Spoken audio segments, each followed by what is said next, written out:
Between the 23rd and 26th of May 2019, I was a guest of the Austrian Wine Marketing Board at their Wine Summit program, which takes place every 2 years. What follows in this series is in-depth coverage of the journey along the Danube stream of the summit.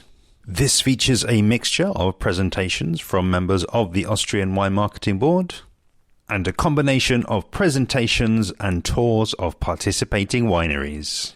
If you've ever wanted to increase your knowledge of Austrian wine, this is the place to be. And do be sure to subscribe to the podcast at interpretingwine.com/listen so that you're alerted when new episodes go live.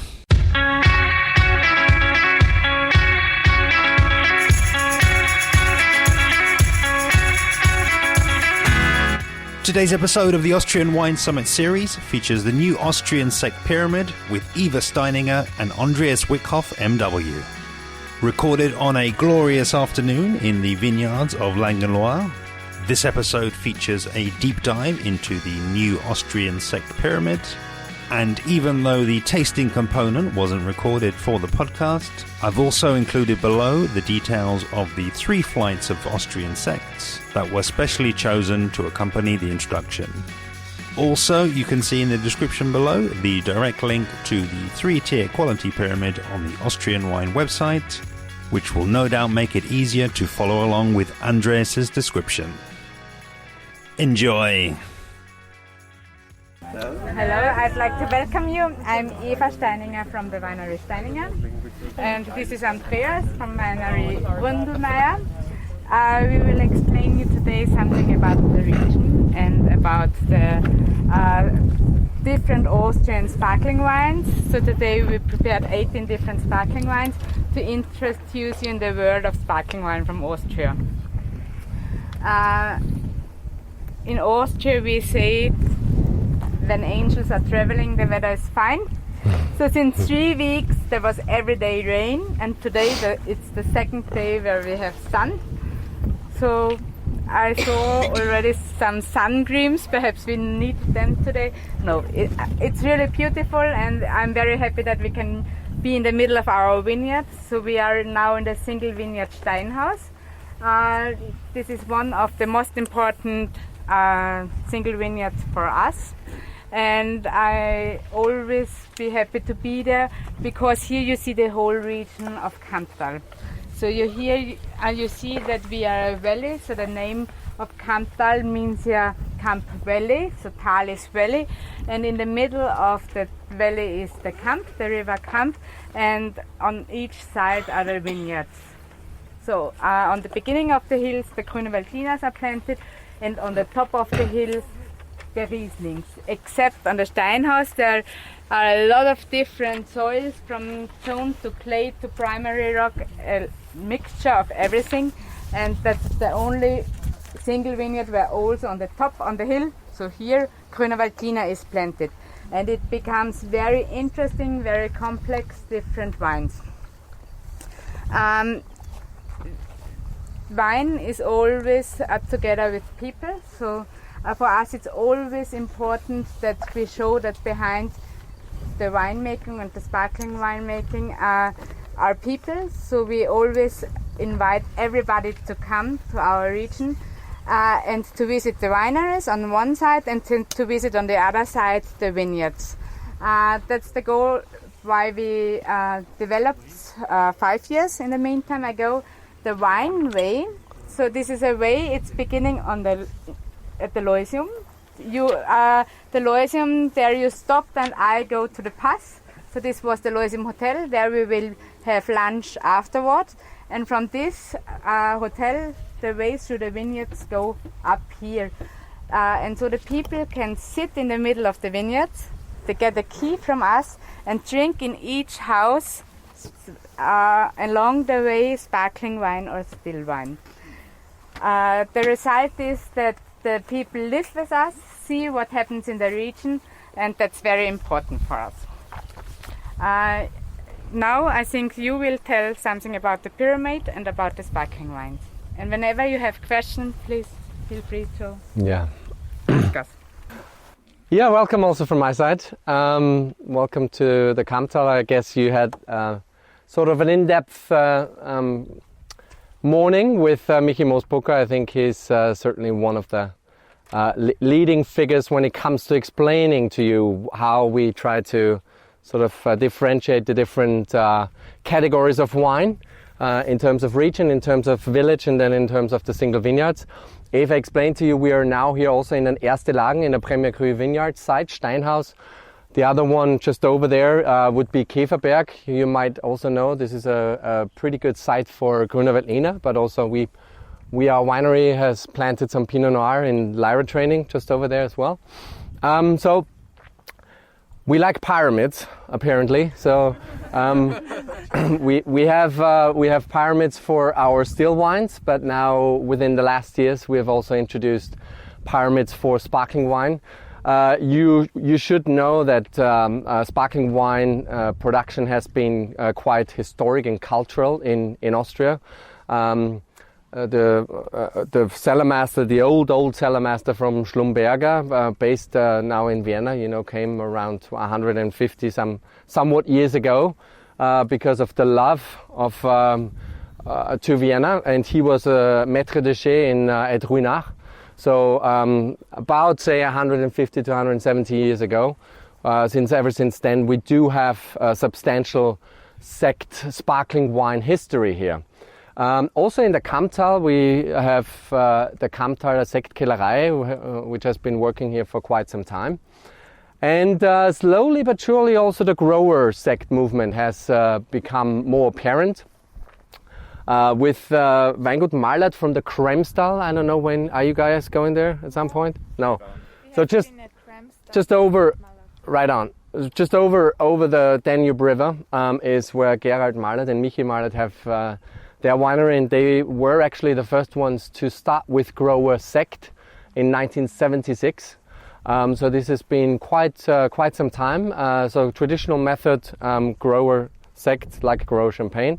The Steininger family and Willy Bründlmayer, who now I have the pleasure to work along with, have started in 1989 here with sparkling wine production. So this has also, we could celebrate basically 30 years of sparkling wine making at our wineries this year. And slowly in the last years, some other producers have followed suit.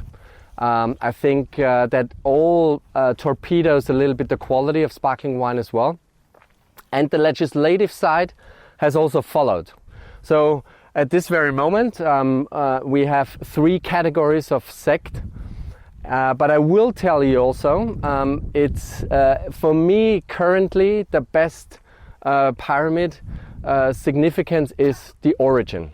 So what does that mean? Whenever you see, and I put a couple of these, you know this already from our still wines, yeah? Whenever you see our banderole on sparkling wines, this now is a true guarantee. Grapes from Austria, made in Austria, and guaranteed quality by a panel where the sparkling wine is going through a blind tasting, just like our still wines. Yeah. In terms of style, we have 3 pyramids. But when you taste through these 20 somewhat sparkling wines here, you will go probably back and say, classic, this, quite diverse, reserve, this. Also, maybe reserve is already a little bit more focused. Große Reserve on this table here, maybe the most linear in terms of stylistic significance. So we like diversity in Austria, as you know, which is complex at the same time. We have so many wine growing appellations. We have so many grape varieties, as you know. We try to associate an origin with a style of a wine.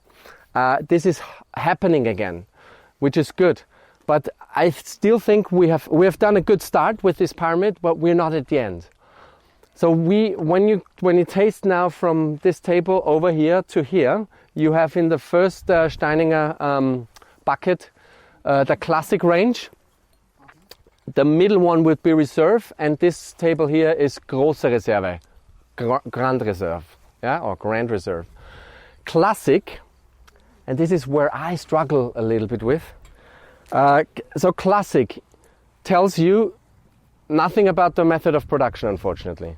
So all the methods of production here are still allowed. It does not have to be traditional method. Okay, it can also be tank method, whatever. I have here my problems with a little bit, personally, yeah? But still, Klassik would mean all methods allowed, minimum of 9 months on the lease. So regardless of which category or which method of production. And again, a designated origin, Austria has to be there. So that will be the Klassik category. And in terms of grape varieties, you know, you have quite aromatic ones, but then also the classic Burgundy varieties in there.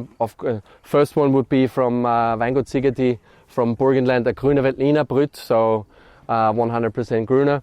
So this is the classic category. It should be a refreshing start, nothing too complex.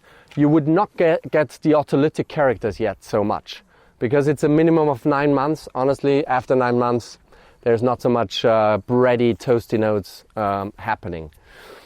Reserve is already more detailed. Reserve would tell you it can only come from one province. And by the way, as always, the Austrian Wine Marketing Board, and I hope even with the new general manager, and I'm very faithful that it will happen. You have an excellent source of booklet here. You have your booklet which shows you the pyramid in there as well. So go and look in there because you won't remember everything I say. Reserve would be from one province only.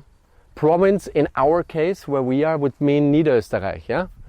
So it has to be reserved from one province only. Burgenland, protected geographic origin. Steiermark, protected geographic origin, yeah? Vienna, Wien. It has to be a minimum of 18 months on the lease. And it has to be now traditional method only, okay? So only traditional method. So that's good. Again, Klassik, you would refer to, some people say classic method, yeah, classical method. So I have my problem also with the term here, classic, because you can use all the methods on the first category. Reserve, only traditional method, yeah? Okay? And extraction, the juice extraction can only be a maximum of 60%.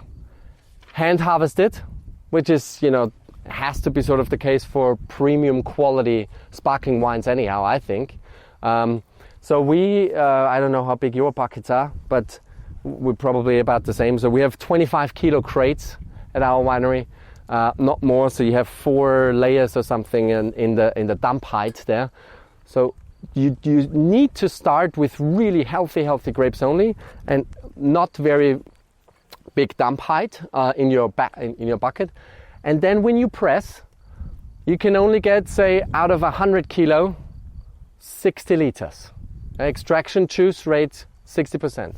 So it's already quite focused, quite quality driven. This is reserve. And then we go to Große Reserve, which was just launched last year. So the Große Reserve, the first Große Reserve coming out was last year. And it was decided, I'm also a member of the Sekt committee, so we have a national Sekt committee which looks after all these things and more and less. But it was decided here that with Große Reserve, the first vintage to declare Große Reserve is 2012. So anything you see before 2012 vintage is, Mr. Trump would say, fake news.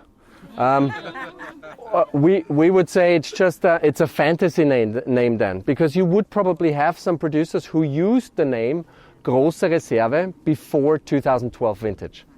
Okay, but legally you need to then see the banderole, and on the back label it needs to say Große Reserve, and then the commune. Now we go even more detailed and focused. So think about single vineyard movement in the grower champagne section. However, I would also say, you know, let's not forget the Grand Marque, who actually started the single vineyard movement. Yeah, Philippe Bonnat, Claude Gouas, Claude Dumenil from Salon was there before the growers started. Yeah, we should not also forget the Grand Marque. So we have the commune here. You would, in our case, for example, Fred Leumer here with Leumer, Langenlois, Große Reserve. So Langenlois is the commune. What does that mean? The grapes can only come from this commune here and nowhere else. Okay, so Große Reserve, commune focused for about, so we are at 30 months here, lease aging. So we go even higher, of course, in the lease aging process. 2012 was then the first legal vintage to start with Große Reserve. So I think it's a good start with the pyramid. Have a look again maybe when you go to your next stop into your little booklet.